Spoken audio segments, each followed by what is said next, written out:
عبدالرحمن بابا فرمایي وی که قاصد یې د مقصود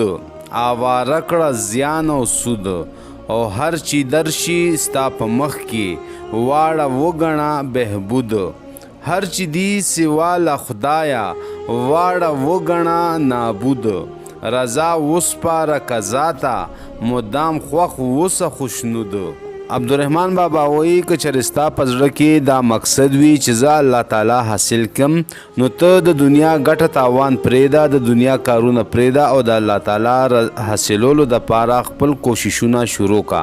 نو کله چې ته د الله تعالی کو حاصلولو کوشش کې د الله تعالی رضا حاصلې نو تا ته په مخ کې په لاره کې چې کم تکلیفونه مصیبتونه پیښیږي دا ټول ته په خپل حق کې فایدهمن وګڼه او د الله تعالی نه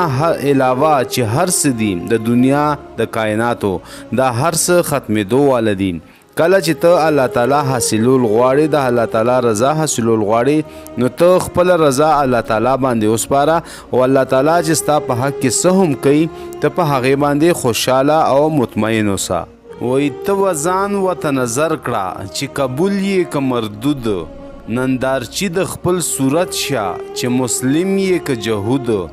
امتی د ابراهیم شه تابع مشه د نمرود د غفلت له خوبه پاسه سو به اوس خواب آلود مقید او مشغول اوسه په دعا او په درود عبدالرحمن بابا فرمایي وی ته له خپل عمل ته سوچ وکړه چې ستا عمل څنګه دی د قبول عمل دی یعنی د الله تعالی د خوښ خلکو عمل دی او که نه چې الله تعالی کم خلک رټلی دي ته هغې عمل دی یعنی نیک عملونه کې او که خراب عملونه کې لږ ځان ته فکر وکړه او بل د دې نه علاوه خپل عادتونو خپل اخلاقو خپل شکل صورت ته هم وګوره چې دا د مسلمانانو دی او که نه ته د یهودیانو په کارونو باندې سري او بیا وایي چې د ابراهیم علیه السلام امتی شه مطلب د پیغمبر صلی الله علیه وسلم دین قبول کا او د نمرود د کافرانو پیروي مه کوه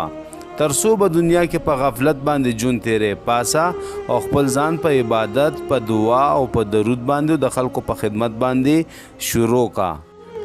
اسمان تور په رکوع شه زمین تور په سجود هر اشیا د حق ثنا کا په نغمه لکه داود که بیدار شي خود به اوري په هر لوري دا سرود که عیاش شي بندګۍ کې نور به ناز کړي په محمود عبدالرحمن بابا وایي د الله تعالی په حضور کې لکه د اسمان غونتې په رکوع ټیټ اوسه او د ځمکې په مثال خپل سر ټیټ په سجده کې هر وخت ایښلی ایږده یعنی هر وخت د الله تعالی عبادت کوه په دې دنیا کې چې کم یو شی هم دی هغه ټول د الله تعالی ثنا او صفت په داسې ښکلي انداز سره کوي لکه څنګه به چې داود علیه السلام د خدای تعالی صفت په خپل خوږ اواز کې په ترنم سره کولو که ته چېرې د غفلت د خوبه پاسې او بیدار شي نو په هر لوري به د توحید دغه نغمې ووري یعنی مطلب هر یو څیز د الله تعالی عبادت او ثنا صفت کوي ته هم بیدار شه او دغه وور او دغه شان کار شروع کا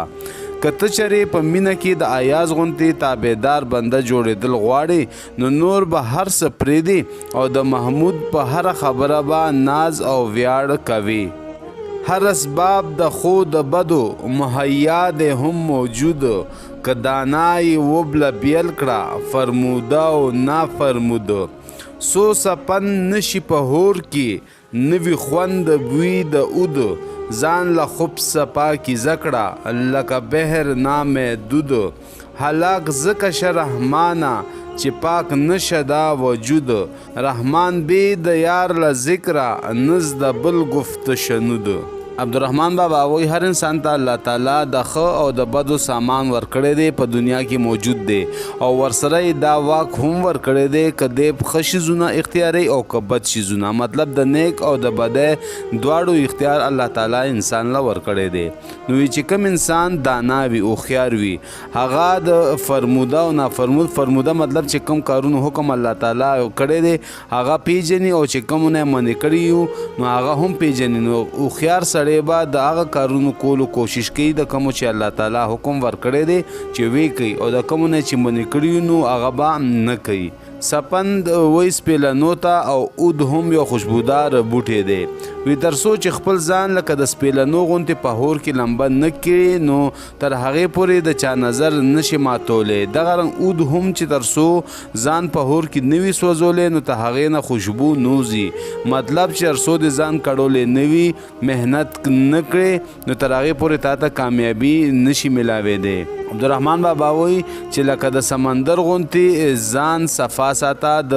ګناهونو نه ځان بچ ساته، د ګندګیرۍ نه ځان بچ ساته. بحر وایي سمندر ته او خبز وایي ګندګیرۍ ته. عبدالرحمن بابا وایي چې انسان ځکه تباه کیږي چې هغه خپل ځان خپل نفس په عملي طور باندې د ګناهونو نه نوي بچ کړی، صفا نوي.